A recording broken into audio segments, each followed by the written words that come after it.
John Austin जो हैं, इनको हम लीगल सॉवरेनिटी का एक्सपोनेंट मानते हैं। और इसके पहले थॉमस हॉब्स थे, उन्होंने भी लीगल सॉवरेनिटी की बात की। जीन बोदा, उन्होंने भी लीगल सॉवरेनिटी की बात की। लेकिन जो सिस्टमेटिक जो थ्योरी जिसने दिया, वो थे जॉन ऑस्टिन। जॉन ऑस्टिन जो थे, ये इन्होंने 1832 में एक किताब लिखी, लेक्चर्स ऑन ज्यूरिस्प्रूडेंस, विधि शास्त्र पर व्याख्यान या न्याय शास्त्र पर व्याख्यान। ये पुस्तक इन्होंने लिखा और इस पुस्तक में इन्होंने अपनी लीगल थ्योरी ऑफ सॉवरेनिटी का जो है वकालत किया है और लीगल थ्योरी ऑफ सॉवरेनिटी की बात इसमें की। और उन्होंने सॉवरेनिटी को अपने स्तर से डिफाइन करने की कोशिश किया कि क्या सॉवरेनिटी है। हम लोग अभी बात कर रहे थे मोनिस्टिक थ्योरी। जॉन ऑस्टिन की थ्योरी जो है ये मोनिस्टिक थ्योरी भी कहलाती है। मोनिस्टिक थ्योरी की हिंदी होती है एकत्ववादी सिद्धांत। इसको हम एकत्ववादी सिद्धांत कहते हैं। एकत्ववादी सिद्धांत का अर्थ यह है कि पावर और अथॉरिटी, शक्ति और सत्ता का एक केंद्र होता है। There is a single centre of source of power and authority. एक व्यक्ति के अंदर या एक व्यक्ति समूह के अंदर सिंगल पावर और अथॉरिटी रहती है। और इसीलिए इस थ्योरी को मोनिस्टिक थ्योरी कहा जाता है या संप्रभुता का एकत्ववादी सिद्धांत कहा जाता है। और दूसरा जो सिद्धांत है वो बहुलवादी सिद्धांत है, उसको हम लोग आगे चल के पढ़ेंगे। तो ये छोटी छोटी बातें आपको नोट करना चाहिए। अब हम देखते हैं जॉन ऑस्टिन ने लेक्चर्स ऑन ज्यूरिस्प्रूडेंस में संप्रभुता को कैसे परिभाषित किया है। संप्रभुता क्या है, बहुत ध्यान से इसको सुनिए। हिंदी और अंग्रेजी दोनों में मैं आपको बता देता हूं। जॉन ऑस्टिन ने लिखा है, if a determinate human superior, यदि कोई निश्चित मानव श्रेष्ठ, डिटर्मिनेट ह्यूमन सुपीरियर, निश्चित मानव श्रेष्ठ, not in habit of obedience to a like superior, अपने जैसे किसी अन्य श्रेष्ठ के आदेशों का पालन करने की आदत में नहीं है। Not in habit of obedience to a like superior, receives the habitual obedience from the bulk of a given society, किसी समाज के एक समूह से स्वाभाविक रूप से अपनी आज्ञा का पालन करवाता है। आदतन माने मतलब जो आदत बन जाए, अपनी आदत, स्वभावतः लोग अपनी उसकी आज्ञा का पालन करते हैं। That human superior is sovereign, वह मानव श्रेष्ठ उस समाज में संप्रभु है।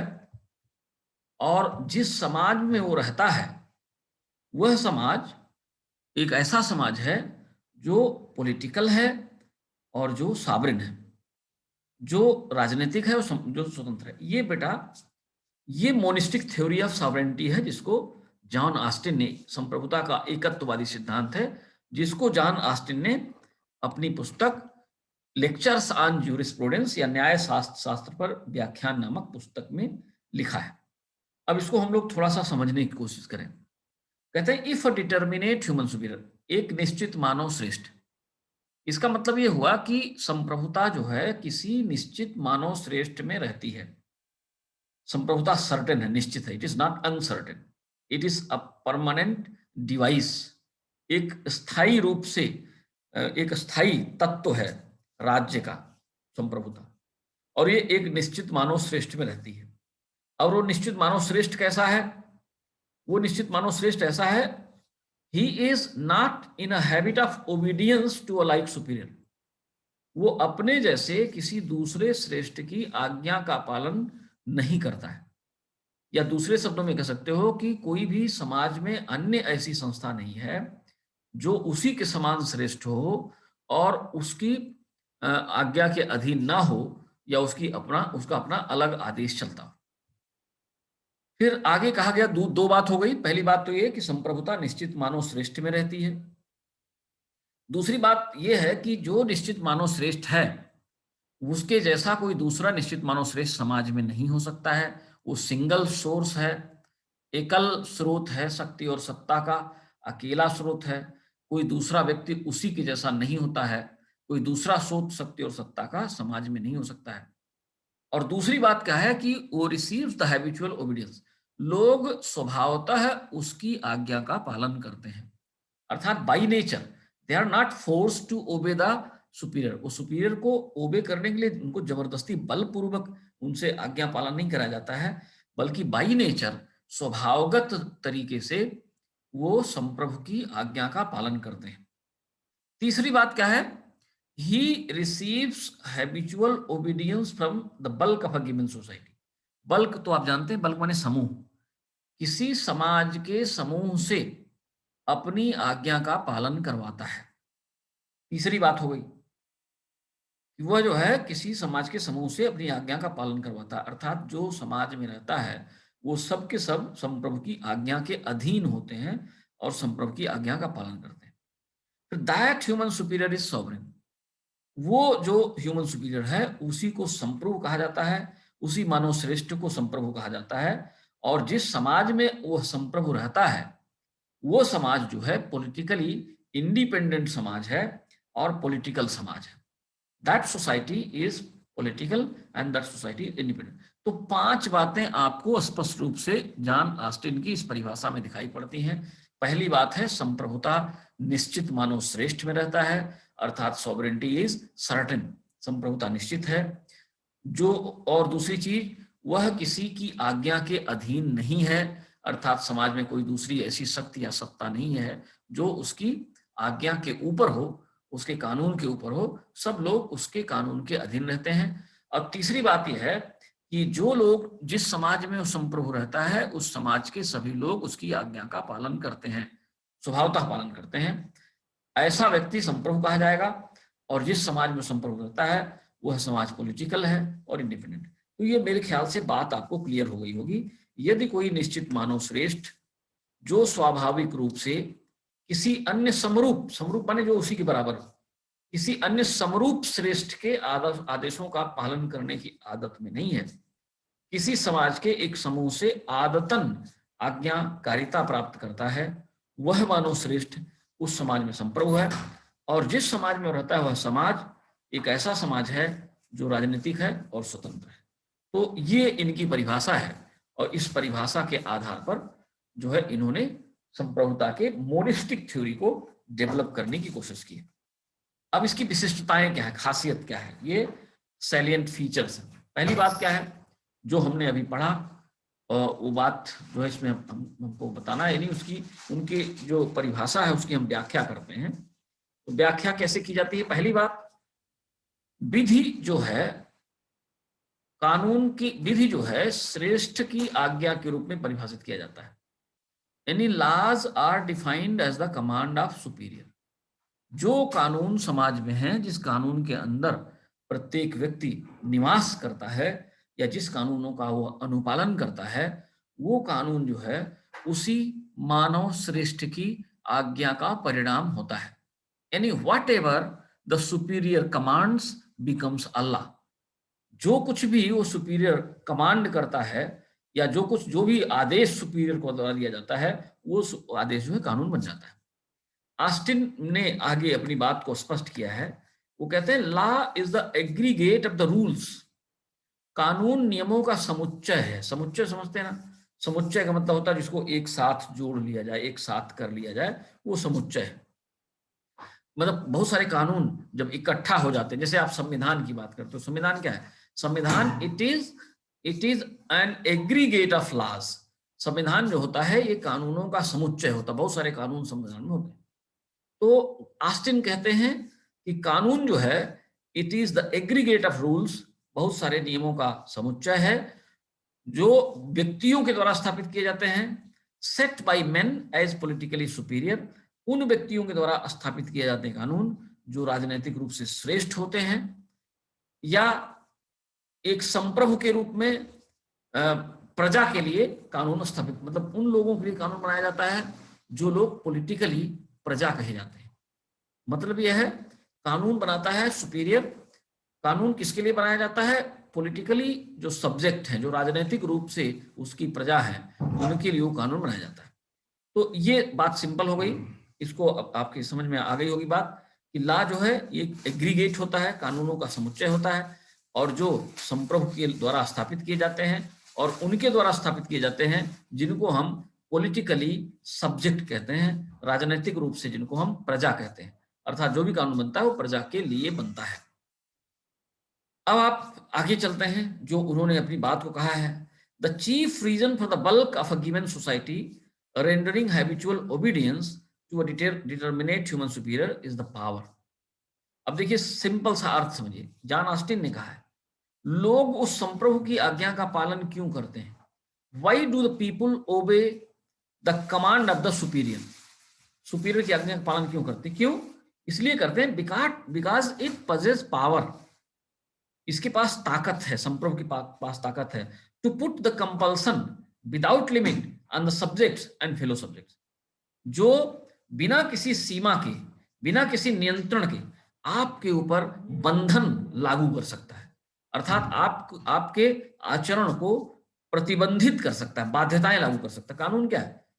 कानून जो है, laws are the legal bindings. कानून जो होते हैं वो विधिक बाध्यताएं होती हैं।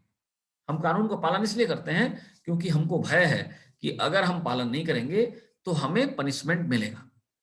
तो जॉन ऑस्टिन कहते हैं कि द चीफ रीजन, किसी भी समाज के सामूहिक रूप से निश्चित मानव श्रेष्ठ की आदतन आज्ञाकारिता के लिए सबसे बड़ा कारण जो है वो है शक्ति।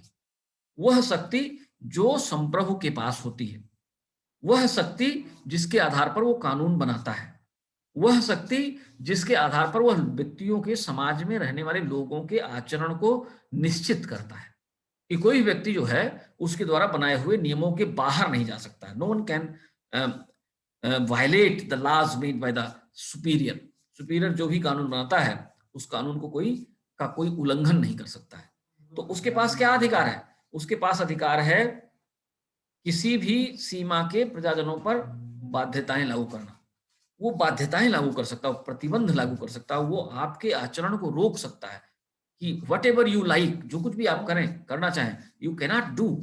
जो कुछ भी आप करना चाहते हैं आप वो नहीं कर सकते। इसलिए नहीं कर सकते क्योंकि आपके ऊपर कुछ प्रतिबंध हैं। आप वही काम कर सकते हैं जो आपसे जुड़ा हुआ है, आप वो काम नहीं कर सकते जो दूसरे से जुड़ा हुआ है।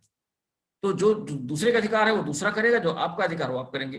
तो वो पावर, वो शक्ति है जिसके आधार पर समाज को एकता के सूत्र में जो संप्रभु है, जो सावरण है, वो बांधने का प्रयत्न करता है।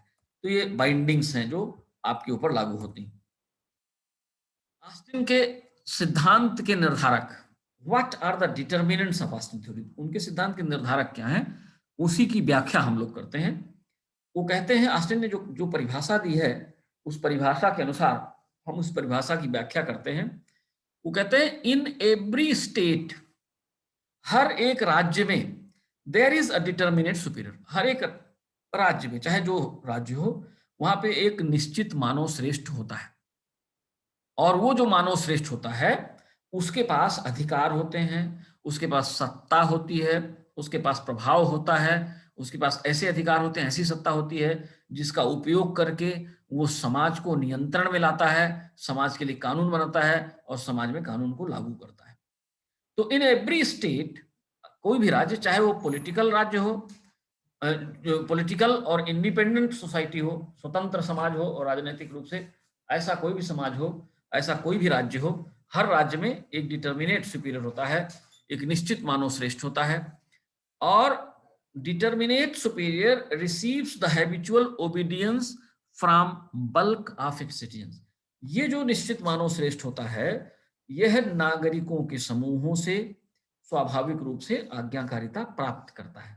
अर्थात जो जनता है, जो नागरिकों का समूह है, वो अपने स्वभाव के कारण, अपनी आदत के कारण उस संप्रभु की आज्ञा का पालन करते हैं। यहाँ पे जो आदतन शब्द लिखा गया, हैबिचुअल, इसको ध्यान देने की बात है।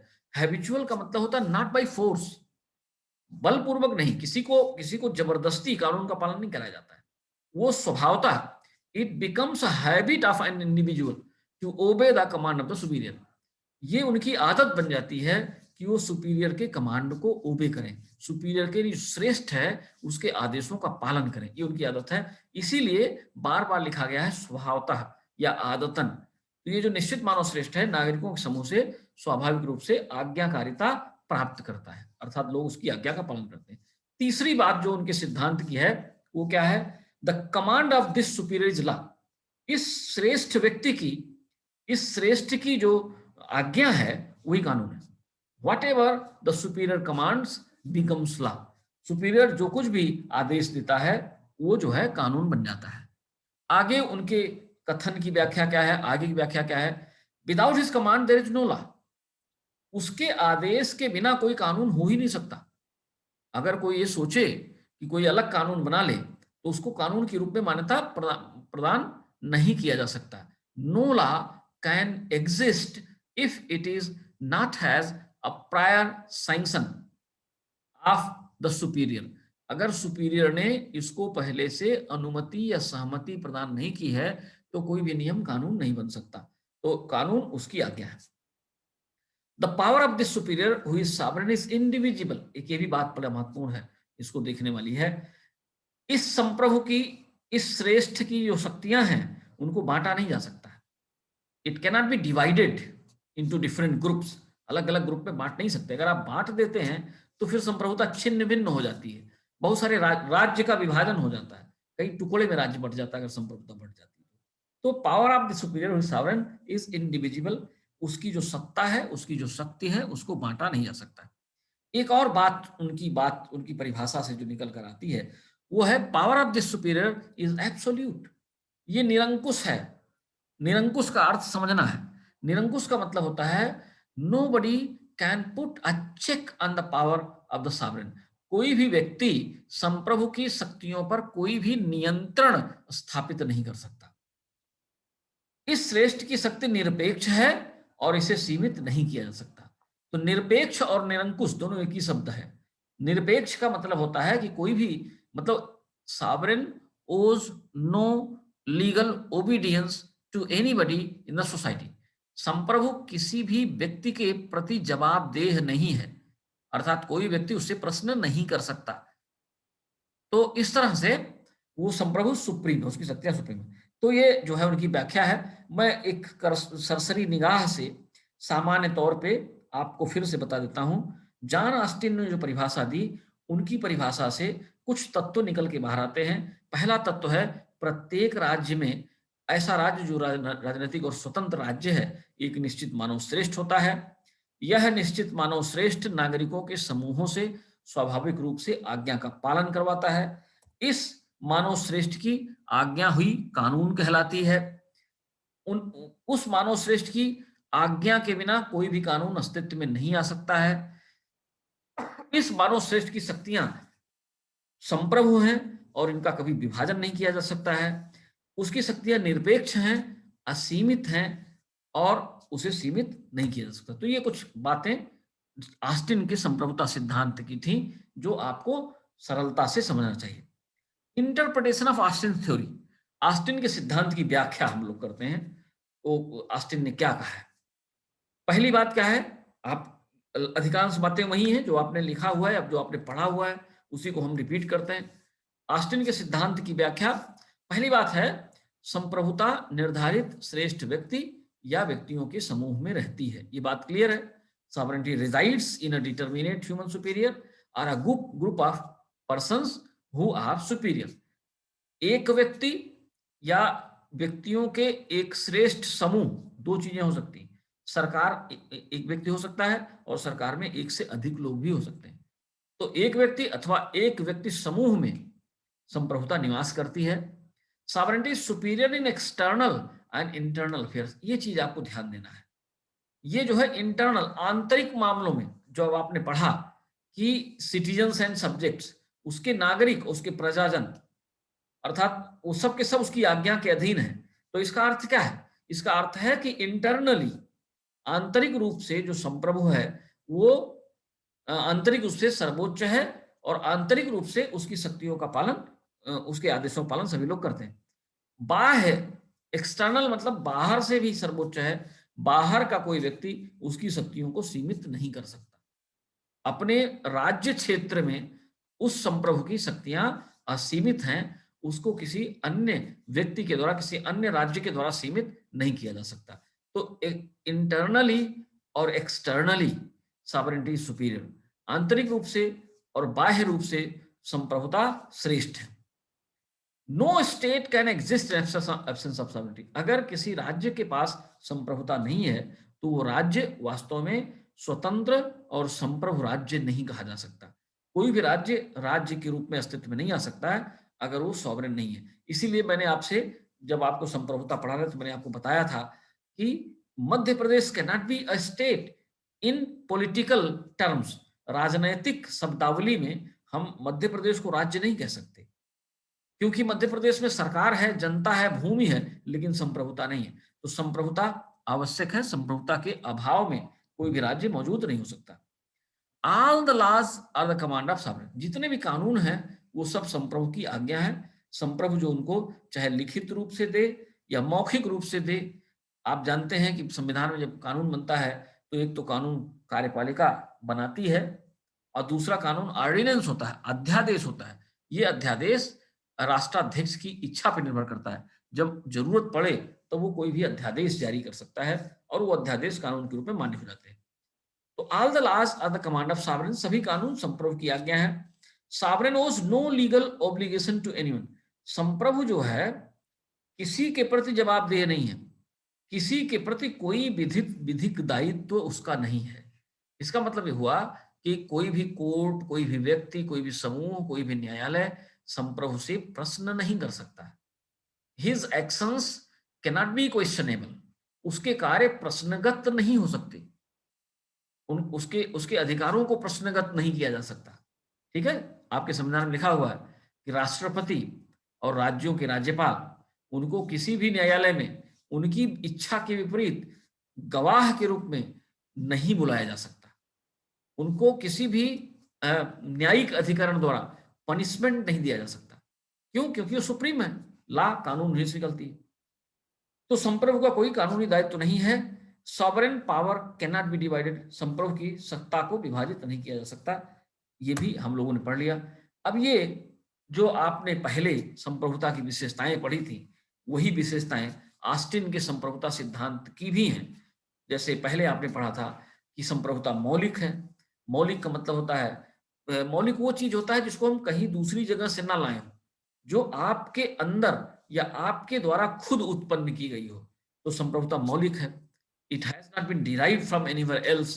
कहीं दूसरी जगह से संप्रभुता को लाया नहीं गया है। एकता, यूनिटी है। डिटर्मिनेट, आप बोलते हैं ना, डिटर्मिनेट ह्यूमन सुपीरियर, निश्चित मानव श्रेष्ठ, तो एक ही है, इसलिए एकता है, यूनिफाइड है। ठीक है, बटा हुआ नहीं है।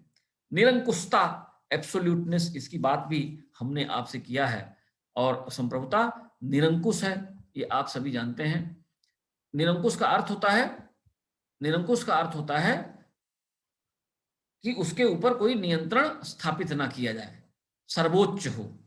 कोई भी संस्था, राज्य के भीतर कोई भी संस्था उसकी शक्तियों को नियंत्रित नहीं कर सकती। परमानेंस, स्थायित्व, ये परमानेंट है, ये खत्म नहीं होती है। संप्रभु है ना, ब्रिटेन में कहा जाता था Henry, king Henry and Edward may die but the crown remains alive forever. King Henry मर सकते हैं, एडवर्ड मर सकते हैं, लेकिन संप्रभु हमेशा जिंदा रहता है। व्यक्ति के रूप में कोई व्यक्ति मर सकता है, लेकिन संप्रभु के रूप में वो व्यक्ति हमेशा जिंदा रहता है। संप्रभु कभी खत्म नहीं होता, वो हमेशा जिंदा रहता है, वो परमानेंट है। ठीक है, तो ये परमानेंस है। अनन्यता, मैंने इसकी भी चर्चा आपसे खूब की थी कि संप्रभुता की जो संप्रभु की शक्तियां वो अनन्य है। अनन्य, अन्य, किसी दूसरे के द्वारा बांटी नहीं जा सकती, एक्सक्लूसिव है। ये पावर्स एक्सक्लूसिव हैं, दे आर नॉट डिवाइडेड, वो बटी हुई नहीं है। ठीक है, तो एक्सक्लूसिव, ऑल कंप्रिहेंसिव, अर्थात जितने भी व्यक्ति समाज में रहते हैं सभी के ऊपर संप्रभुता की शक्तियां या संप्रभुता के द्वारा बनाए गए कानून, संप्रभु के द्वारा बनाए गए कानून सभी लोगों पर समान रूप से लागू होते हैं। कोई भी व्यक्ति संप्रभु के कानून से पृथक नहीं है। ये है ऑल कंप्रिहेंसिवनेस, इनएलिनेबिलिटी, उसको अलग नहीं किया जा सकता। आपको मैंने लीवर का कथन बताया हुआ था, लीवर ने क्या कहा है कि जैसे कोई व्यक्ति अपने जीवन के अधिकार को नहीं छोड़ सकता है, जैसे कोई पेड़ अपने फलने फूलने को अधिकार को नहीं छोड़ सकता है, उसी तरह से संप्रभुता जो है वो अलग, अपने से अलग नहीं किया जा सकता। इट कैनॉट बी एलिनेटेड, खुद से अलग नहीं किया जा सकता। अविभाज्यता इंडिविजिबल है, अगर आप इसको बांटते हैं तो one, if you divide sovereignty, more than one state exist. तो सॉवरेंटी अगर बढ़ती है तो एक से अधिक राज्य अस्तित्व में आ जाते हैं, राज्य का, समाज का और व्यवस्था का विभाजन हो जाता है। तो ये जो है एक इंपॉर्टेंट चीज जो है हम लोग चर्चा करें, तो ये राष्ट्रीय संप्रभुता सिद्धांत था। अब इसकी आलोचना, बहुत सारी आलोचनाएं भी की गई हैं इसकी, और जैसा कि मैंने बताया कि संप्रभुता के एकलवादी सिद्धांत के विरुद्ध पूरी एक जो है स्कूल ऑफ थॉट चला, और स्कूल ऑफ थॉट प्लूरलिज्म के नाम से जाना जाता है। जे.एन. फिगिस थे, मेटलैंड थे, लास्की थे, बार्कर थे, ए.डी. लिंडसे थे, बहुत सारे लोग ऐसे थे जिन्होंने एक अपना ग्रुप बनाया, और वो ग्रुप था जिसको हम प्लूरलिज्म के नाम से जानते हैं। और प्लूरलिज्म जो था, बहुलवाद जिसको आप कहते हैं, ये बहुलवाद जो था ये संप्रभुता के एकलवादी सिद्धांत की आलोचना के फलस्वरूप या एकलवादी सिद्धांत के विरोध के स्वरूप अस्तित्व में आया। तो उसको हम लोग बाद में, इसके बाद का चैप्टर है उसको हम बाद में पढ़ने की कोशिश करेंगे। तो क्रिटिसिज्म, आलोचना कैसे की जाती है ये आप देख लें। बहुत सारे ऐसे विद्वान हैं जो ये मानते हैं कि कानून जो है संप्रभु की आज्ञा ही नहीं है, कानून केवल संप्रभु की आज्ञा ही नहीं बल्कि दूसरी अन्य बातें हैं जो भी कानून, वो भी कानून का निर्धारण करती है। जैसे कानून कैसे बनते हैं, जब आप आगे चलेंगे और आपका एक चैप्टर है विधि, कानून, law, what is law, what are the sources of law, law के सोर्सेज क्या हैं, उसको जब हम आपको पढ़ाएंगे तो आपको समझ में आएगा कि कानून के स्रोत क्या क्या हो सकते हैं। कहते हैं कस्टम्स, रीति रिवाज हैं, ट्रेडिशन है, परंपराएं हैं, कन्वेंशंस हैं, रूढ़ियां हैं, अभिसमय जिसको आप कहते हैं, रिलीजन है, धर्म है, ये भी कुछ ऐसी चीजें हैं जो कानून निर्माण में सहायता प्रदान करती है। कोई भी राज्य किसी धर्म के विरुद्ध जाकर कानून नहीं बना सकता है।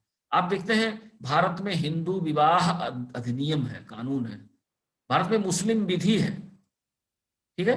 तो इसका मतलब क्या है, इसका मतलब मुस्लिम विधि मुस्लिम धर्म शरीयत के अनुसार संचालित होती है, हिंदू विधि जो है वो मनुस्मृति और दाय भाग, मिताक्षरा, ये कुछ चीजें हैं जिनके द्वारा हिंदू विधि बनाई जाती है।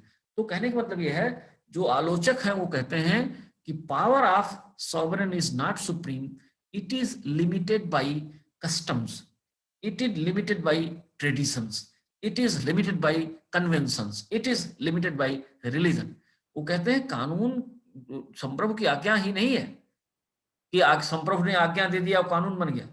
संप्रभु धर्म का उल्लंघन नहीं कर सकता, संप्रभु परंपराओं का उल्लंघन नहीं कर सकता। हेनरी मेन, उन्होंने भारत भ्रमण किया हुआ है हेनरी मेन ने, और हेनरी मेन ने अपनी किताब लिखा है अर्ली इंस्टीट्यूशंस, अर्ली इंस्टीट्यूशंस यानी प्रारंभिक संस्थाएं, प्रारंभिक संस्थाएं नामक किताब हेनरी मेन ने लिखा है। और उस किताब में उन्होंने भारत के महाराजा रणजीत सिंह का उल्लेख किया है, और भारत के महाराजा रणजीत सिंह का उल्लेख करते हुए कहा महाराजा रणजीत सिंह एक डिस्पॉट थे, निरंकुश शासक थे, उनके पास असीमित शक्ति और सत्ता थी। हेनरी मेन ने कहा कि महाराजा रणजीत सिंह जैसे शासक भी परंपराओं के अधीन थे, महाराजा रणजीत सिंह जैसे शासक भी जो निरंकुश थे, तानाशाह थे, सारी शक्तियां उनके पास थी, वो भी रीति रिवाजों से बंधे हुए थे, वो भी धार्मिक परंपराओं से बंधे हुए थे। तो no sovereign can violate the religion, कोई भी संप्रभु धर्म को वायलेट नहीं कर सकता, कोई भी संप्रभु परंपराओं को वायलेट नहीं कर सकता। तो परंपराएं क्या, they are the source of law, religion is the source of law, custom is the source of law. तो ये परंपराएं, रीति रिवाज, अभिसमय, धर्म, ये सब भी कानून के स्रोत होते हैं। ये मान लेना कि केवल डिटर्मिनेट ह्यूमन सुपीरियर का आदेश ही कानून है, गलत है। इसकी आलोचना उन्होंने किया है। तो कानून केवल संप्रभु की आज्ञा नहीं है, परंपराएं, रीति रिवाज, अभिसमय और धर्म, ये भी कानून के स्रोत हैं, इनसे भी कानून निकलता है। हेनरी मेन ने कहा even the despots were guided by traditions and customs, जो निरंकुश और बड़े बड़े तानाशाह थे वो भी परंपराओं और रीति रिवाजों से निर्देशित होते थे, उनको निर्दिष्ट किया जाता था, परंपराओं से ऊपर उठ के वो कोई कानून नहीं बनाते थे। इसका मतलब क्या है, सॉवरेंटी केवल एक व्यक्ति में नहीं हो सकती, परंपराओं में हो सकती है। मैकाइवर ने क्या कहा है, मैकाइवर कहते हैं the state has little power to make customs. बहुत अच्छी बात इन्होंने कहा है, और अपनी बात को स्पष्ट करने के लिए इन्होंने अपना लॉजिक दिया है। और लॉजिक क्या है, उन्होंने कहा रीति राज्यों को रीति रिवाजों को बनाने की कोई शक्ति प्राप्त नहीं, state can not make customs. अब आप सोचिए, कहने का मतलब क्या है, राज्य की शक्ति ज्यादा मजबूत है कि परंपराओं की शक्ति ज्यादा मजबूत है? तो कहते हैं राज्य को रीति रिवाजों को बनाने की शक्ति नहीं प्राप्त है, और ना ही वो इसे नष्ट कर सकते हैं, यद्यपि वे उन परिस्थितियों को बदल सकते हैं जिनमें वे रीति रिवाज फलते फूलते। तो रीति रिवाजों में संशोधन नहीं कर सकते, वो परिस्थितियां बना सकते हैं, परिस्थितियां बना सकते हैं, उन परिस्थितियों के आधार पर रीति रिवाजों को संशोधित किया जा सकता है, लेकिन या उन परिस्थितियों के आधार पर रीति रिवाजों को आगे बढ़ाया जा सकता है, लेकिन वो रीति रिवाजों का उल्लंघन करके कोई कानून नहीं बना सकते। The state has little power to make customs and perhaps less to destroy it. राज्य कस्टम्स को, ट्रेडिशंस को खत्म करने के लिए उसके पास बहुत कम शक्तियां हैं, वो किसी ट्रेडिशन को खत्म नहीं कर सकता। Although indirectly it influences custom, यद्यपि वो कस्टम्स को प्रभावित करता है, कस्टम्स को। अभी जैसे आप देखिए भारत में कुछ कानून बने, 3 तलाक पर कानून बना, तो 3 तलाक पर कानून बना। अब 3 तलाक जो है परंपरा थी, उस परंपरा को संशोधित किया, लेकिन परंपरा को खत्म नहीं किया। तलाक की व्यवस्था है लेकिन 3 तलाक नहीं होगा, विधि पूर्व तलाक होगा, तो परंपरा उन्होंने खत्म नहीं किया। तो कहने का मतलब है कि state can prepare, state can make conditions for the traditions to flourish. परंपराओं को फलने फूलने के लिए माहौल तैयार कर सकता है, परंपराओं को फलने फूलने के लिए एक जो है वातावरण तैयार कर सकता है, ये कर सकता है, लेकिन वो परंपराओं को बदल नहीं कर सकता। He can not destroy the traditions, परंपराओं को बदल नहीं सकता, ये जो है इनका कहना है। दूसरे शब्दों में मैं आपको बताना चाहता हूं, इनका कहना यह है कि परंपराएं भी महान हैं, परंपराएं शासक की शक्ति को सीमित करती हैं, और इसलिए यह कहना कि केवल संप्रभु की आज्ञा ही कानून है, गलत है। ये आलोचना उन्होंने इस तरह से की हुई। तो ये पहली नंबर 1। लास्की ने भी आलोचना की है, बहुत बड़े आलोचक हैं लास्की। लास्की जो है बहुलवादी विचारक हैं, हम लोग आगे चल के पढ़ेंगे बहुलवाद क्या है। लास्की भी क्या कहते हैं, लास्की कहते हैं केवल मानवीय चेतना ही कानून का प्रमुख स्रोत है, कानून हमारी अंतः चेतना से निकलते हैं। आगे चलेंगे तो क्रैब, एक बहुत बड़े विद्वान है क्रैब, क्रैब कहते हैं laws are the creation of social necessity। कानून सामाजिक आवश्यकता की उपज है। कानून अर्थात कानून संप्रभु के दिमाग से नहीं आते हैं, समाज को जब जरूरत होती है तब समाज के लिए कानून बनाया जाता है। तो they are the creation of social necessity, वो सामाजिक आवश्यकता की उपज है। तो इसलिए जो आलोचक हैं वो कहते हैं कि संप्रभु की शक्तियां असीमित नहीं है, संप्रभु की आज्ञा ही कानून नहीं है, कुछ और भी चीजें हैं जो कानून को बनाने में सहयोग उपलब्ध कराती है। तो डिग्वी का कथन हम पढ़ लेते हैं। डिग्वी क्या कहते हैं, डिग्वी कहते हैं it is not the state which creates law. राज्य कानूनों का निर्माण नहीं करते, but it is the law which creates the state. ये कानून है जो राज्य का निर्माण करते हैं, ये ध्यान देने की बात। कानून राज्यों का निर्माण करते, राज्य कानूनों का निर्माण करते नहीं करते। Laws are merely the expression of social necessity. कानून वास्तव में सामाजिक जरूरत की अभिव्यक्ति होते हैं। जब हमको जरूरत होती है कानून की तभी कानून बनता है। हमको अगर कोई किसी कानून की जरूरत नहीं तो कानून नहीं बनता है, अगर वो बनता है तो कानून फेल हो जाता है क्योंकि उसकी आवश्यकता हमें नहीं। तो laws are merely the expression of social necessity, ये सामाजिक आवश्यकता की उपज होते हैं। और यही बात जो मैं बता रहा था क्रैब ने भी कहा है कि वो laws are the creation of social necessity, वो सामाजिक आवश्यकताओं की उपज होते हैं। तो ये डिग्वी का कहना है। तो ये लोग जो हैं, जो आलोचक हैं, वो संप्रभु की असीमित शक्ति के समर्थक नहीं है, वो इसका विरोध करते हो, कहते हैं संप्रभु की शक्तियां असीमित नहीं हो सकती हैं, इनको परंपराओं द्वारा सीमित किया जा सकता है, इनको रीति रिवाजों द्वारा सीमित किया जा सकता है, इनको धर्म के द्वारा सीमित किया जा सकता है। इसी तरह से और लोगों ने भी आलोचनाएं की हैं, लेकिन हम सोच रहे हैं कि यहीं पे अपनी बात को विराम दिया जाए, क्योंकि दूसरा क्लास हमें पढ़ाना है 12:30 बजे से, और 5-10 मिनट पहले हमको उसकी तैयारी करनी होती है। इसलिए